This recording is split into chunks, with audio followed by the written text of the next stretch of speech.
ഹർഷന്റെ വിളിയാണ് വസുവിനെ ഓർമ്മകളിൽ നിന്നും ഉണർത്തിയത്.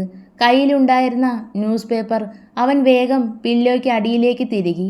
കണ്ണുകൾ അമർത്തി തുടച്ചുകൊണ്ട് അവൻ പഴയ ഗൗരവം മുഖത്തേക്ക് കൊണ്ടുവന്നു. അപ്പോഴേക്കും ഹർഷൻ റൂമിലേക്ക് കയറിയിരുന്നു. ബസുവേട്ടൻ എപ്പോഴാ വന്നത്? കണ്ടില്ലല്ലോ.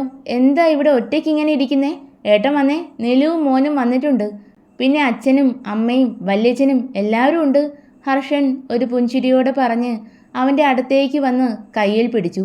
ബസു മുഖമുയർത്തി അവനെ ഒന്ന് നോക്കി.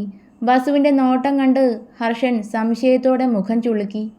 എന്തു പറ്റി ഏട്ടാ? മുഖം എന്താ വല്ലാതെ? ഏട്ടൻ കരഞ്ഞോ? ബസു അവനിൽ നിന്നും മുഖം തിരിച്ചു. ഏട്ടൻ വീണ്ടും ആ നശിച്ചവളെപ്പറ്റി ഓർത്തോ? ഇനിയും എന്തിനാ ഏട്ടാ ഇങ്ങനെ നീറുന്നത്? അവൾക്ക് ഏട്ടനെ വേണ്ടെന്നും ഏട്ടനോടൊപ്പം ജീവിക്കാൻ കഴിയില്ലെന്നും പറഞ്ഞിട്ടല്ലേ ഇവിടെ നിന്ന് ഇറങ്ങിപ്പോയത്? അതും ഏതോ ഒരു പന്ന മോൻ്റെ കൂടെ. പിന്നെ വീണ്ടും എന്തിനാ അതൊക്കെ ഓർത്ത് ഇങ്ങനെ സ്വയം നീറുന്നത്? ഹർഷന്റെ കണ്ണുകളിൽ വെറുപ്പ് നിറഞ്ഞു. ഹർഷ, ഞാൻ അതൊന്നും ഓർത്തിട്ടില്ല. മറ്റു പലതുമാണ് ഇപ്പോൾ എൻ്റെ പ്രശ്നം. എനിക്ക് നിന്നോട് സംസാരിക്കാനുണ്ട്, തികച്ചും ഒഫീഷ്യൽ. പക്ഷെ ഇപ്പോൾ വേണ്ട. ഡ്യൂട്ടിയിൽ തിരിച്ചു കയറുമ്പോൾ മതി. നീ പോയിക്കോ, ഞാൻ വന്നോളാം. ഔട്ട് ഹൗസിൽ ആരാ ഉള്ളത് മുത്തശ്ശി? ഇങ്ങോട്ട് കയറുമ്പോൾ ഒരു കുഞ്ഞിൻ്റെ കരച്ചിൽ കേൾക്കുന്നുണ്ടായിരുന്നു. നിലു സംശയത്തോടെ തറവാട്ടമ്മയെ നോക്കി. സ്കൂളിൽ സ്ഥലം മാറി വന്ന പുതിയ ടീച്ചറാണ്. കുഞ്ഞുള്ളതുകൊണ്ട് മറ്റെവിടെയും നിൽക്കാൻ കഴിഞ്ഞില്ല. അതുകൊണ്ട് ഇവിടേക്ക് വന്നു. അമ്മ ഇതുവരെ നിർത്തിയില്ലേ ഈ പോകുന്നവർക്കും വരുന്നവർക്കും അഭയം കൊടുക്കുന്ന പരിപാടി? രവീന്ദ്രൻ ഇഷ്ടക്കേടോടെ ചോദിച്ചു. ഇല്ല, നിർത്തിയിട്ടില്ല. എന്താ, ആർക്കെങ്കിലും ബുദ്ധിമുട്ട് തോന്നുന്നുണ്ടോ? തറവാട്ടമ്മയുടെ സ്വരം കെടുത്തു. രവീന്ദ്രൻ പതിയെ തല താഴ്ത്തി. ഇങ്ങനെ ദേഷ്യപ്പെടണ്ട ഏട്ടാ. ഒരു നല്ല കുട്ടിയാ അവിടെ താമസിക്കുന്നത്. കണ്ടാൽ തന്നെ അറിയാം പാവമാണെന്ന്. വായിൽ നാവുണ്ടോന്ന് പിടിച്ചു നോക്കിയാലേ അറിയൂ, ദേവിക ഉത്സാഹത്തോടെ പറഞ്ഞു. ഇതുപോലെ നിങ്ങളെല്ലാവരും കൂടി തലയിൽ എടുത്തു വെച്ച ഒരുവൾ കാരണമാണ് നമ്മുടെ മോൻ്റെ ജീവിതം ഇങ്ങനെയായത്. അതുകൂടി എല്ലാവരും ഒന്ന് ഓർത്താൽ നല്ലത്. അത്രയും പറഞ്ഞുകൊണ്ട് രവീന്ദ്രൻ ഇരുന്നിടത്തു നിന്നും എഴുന്നേറ്റ് റൂമിലേക്ക് നടന്നു. എന്താ ഇതമ്മേ? ആരെയെങ്കിലും വീട്ടിലേക്ക് കൂട്ടുന്നതിന് മുൻപ് നമുക്കുണ്ടായ നഷ്ടം കൂടി ഒന്ന് ആലോചിക്കണ്ടേ? ആരെയും വിശ്വസിക്കാൻ കഴിയില്ലമ്മേ. ചേർത്ത് പിടിക്കുന്നവർ പോലും കഴുത്തറക്കുന്ന കാലമാണ്. സൂക്ഷിച്ചാൽ ദുഃഖിക്കണ്ട. മഹേന്ദ്രനും അയാളുടെ പക്ഷം പറഞ്ഞുകൊണ്ട് അവിടെ നിന്നും പോയി. ഇനി നിങ്ങൾക്കും എന്തെങ്കിലും പറയാനുണ്ടോ? തനിക്ക് ചുറ്റുമിരിക്കുന്ന നിലുവിനെയും ദേവികയും കാവേരിയും യശോദയെ നോക്കി തറവാട്ടമ്മ കടുത്ത സ്വരത്തിൽ ചോദിച്ചു. അവരുടെ ചോദ്യത്തിൽ എല്ലാവരുടെയും തല താണു. രാവിലെ സ്കൂളിലേക്ക് പോകാൻ റെഡിയായി കുഞ്ഞിനെയും എടുത്ത് ഔട്ട് ഹൗസിൽ നിന്ന് പുറത്തേക്ക് ഇറങ്ങുകയായിരുന്നു ഋതിക. പോകുന്നതിന് മുൻപ് അവൾ തറവാടിന് മുന്നിലേക്ക് നോക്കി. അവിടെ ആരും തന്നെ ഇല്ലെന്ന് കണ്ടപ്പോൾ കുഞ്ഞുമായി വേഗത്തിൽ പുറത്തേക്ക് നടക്കാൻ തുടങ്ങി. എടി! പുറകിൽ നിന്നും ബസുവിൻ്റെ കടുപ്പമേറിയ ശബ്ദം കേട്ടതും ഋതികയുടെ കാലുകൾ പിടിച്ചു കെട്ടിയതുപോലെ നിന്നു. അവൾ ഒരു വിറയലോടെ തിരിഞ്ഞു നോക്കി. എവിടേക്കാ നീ കുഞ്ഞിനെയും കൊണ്ട് പോകുന്നത്? പറഞ്ഞതല്ലേ നിന്നോട് കുഞ്ഞിവിടെ നിൽക്കുമെന്ന്. ബസുവിൻ്റെ ശബ്ദം കടുത്തു. അത് വേണ്ട സാർ, നിങ്ങൾക്ക് ബുദ്ധിമുട്ടാകും, അവൾ ചെറിയ പേടിയോടെ പറഞ്ഞു.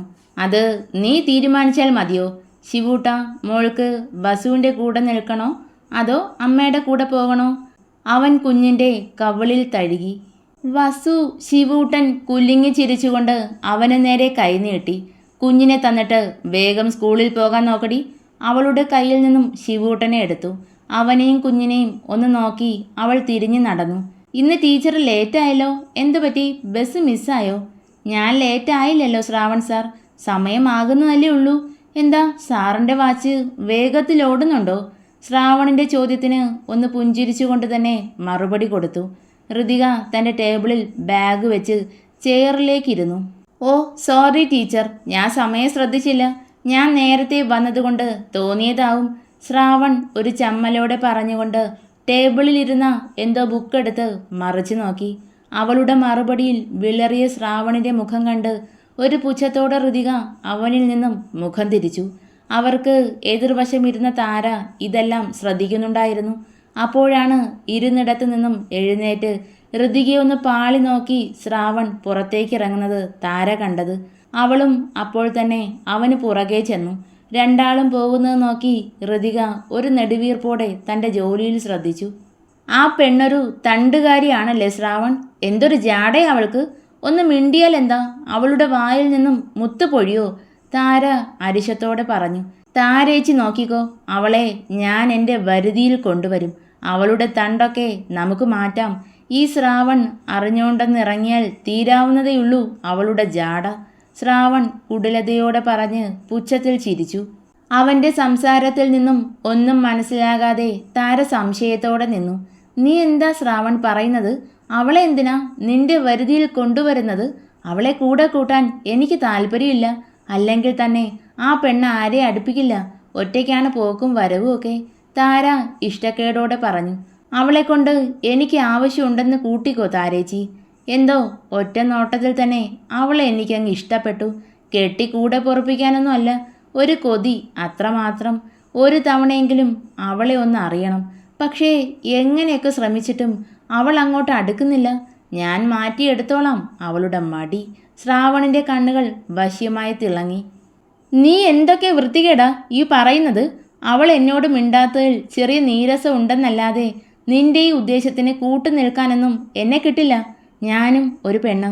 നീ ഈ ഉദ്ദേശം വെച്ച് എന്നെയും വരുതിയിലാക്കാൻ ശ്രമിക്കില്ലെന്ന് ആര് കണ്ടു?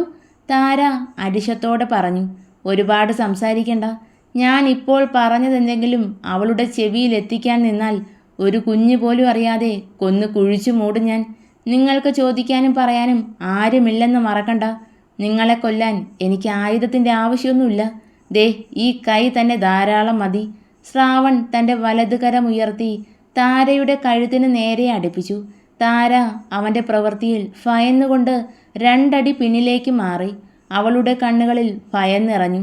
ശ്രാവൺ ചുണ്ട് കോട്ടി ചിരിച്ച് ക്ലാസ് റൂം ലക്ഷ്യമാക്കി നടന്നു.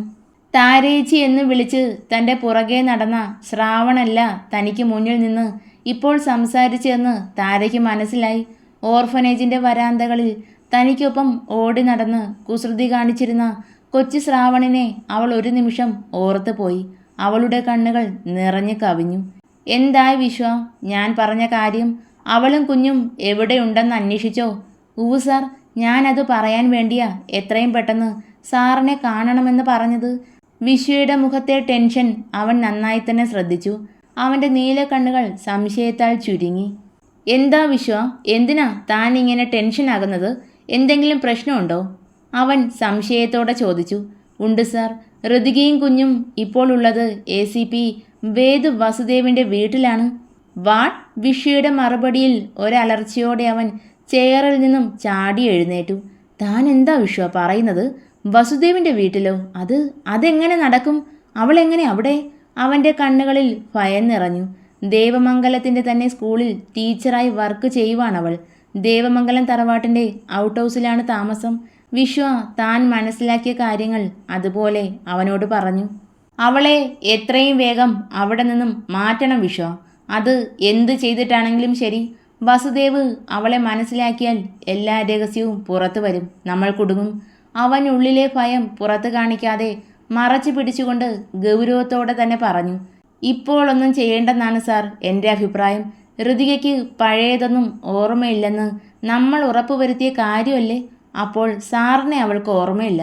വസുദേവിന് അവളെയും അറിയാൻ വഴിയില്ല. അവൻ ഈ നാട്ടിൽ നിന്നും പോയതിന് ശേഷമാണ് എല്ലാം സംഭവിക്കുന്നത്. സോ നമ്മളിപ്പോൾ അവളെ അവിടെ നിന്ന് മാറ്റാൻ ശ്രമിച്ചാൽ വസുദേവ് ഉറപ്പായും നമ്മളെ സംശയിക്കും. അത് നമുക്ക് നല്ലതിനാവില്ല. ഋതികയിലൂടെ എല്ലാ സത്യങ്ങളും പുറത്തു വരും. തൽക്കാലം അവൾ അവിടെ തന്നെ നിൽക്കുന്നതാണ് സേഫ്. വിശ്വ പറഞ്ഞത് ശരിയാണെന്ന് അവനും തോന്നി. അതുകൊണ്ട് തന്നെ അവനും അതിന് സമ്മതം അറിയിച്ചു. വസുദേവിനൊരിക്കലും നമ്മളെ കണ്ടെത്താൻ കഴിയില്ല വിശ്വ. അവൻ അടുക്കാൻ ശ്രമിക്കും തോറും എന്നിലേക്കുള്ള അവൻ്റെ ദൂരം കൂടുകയേ ഉള്ളൂ. ഒളിഞ്ഞിരുന്ന് എന്നെ കണ്ടുപിടിക്കാൻ അവൻ വല്ലാതെ പാടുപെടുന്നുണ്ട്. 3 വർഷമായി എൻ്റെ പുറകെയുള്ള അവൻ്റെ ഓട്ടം തുടങ്ങിയിട്ട്. ഇനിയും ഓടിത്തളരും വസുദേവ്. അവസാനം എൻ്റെ കൈകൊണ്ട് തന്നെ അവൻ്റെ അവസാന ശ്വാസം നിലയ്ക്കും.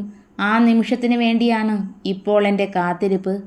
ഒരു പൊട്ടിച്ചിരിയോടെ അവൻ ചെയറിലേക്കിരുന്നു. അവൻ്റെ നീല കണ്ണുകൾ വന്യമായി തിളങ്ങി. വിശ്വയുടെ ചുണ്ടിലും പുച്ഛത്തോടെ ഒരു ചിരി വിരിഞ്ഞു. എന്തിനാ ഹർഷ നിങ്ങൾക്ക് സസ്പെൻഷൻ കിട്ടിയത്? അത് പറഞ്ഞില്ലല്ലോ എന്നോട്. ഓ, അത് വലിയ കാര്യമൊന്നും അല്ല ടീച്ചറെ. ഏട്ടനാണ് അതിനുള്ള വഴിയൊരുക്കിയത്. പിന്നെ ഞാനും ആഗ്രഹിച്ച കാര്യമായതുകൊണ്ട് സസ്പെൻഷനല്ല ഡിസ്മിസ് കിട്ടിയാലും ഞാൻ ഹാപ്പിയാ. അവരുടെ സ്ഥിരം സ്ഥലമായ മാവിൻ ചോട്ടിലിരിക്കുവാണ് ഋതികയും ഹർഷനും.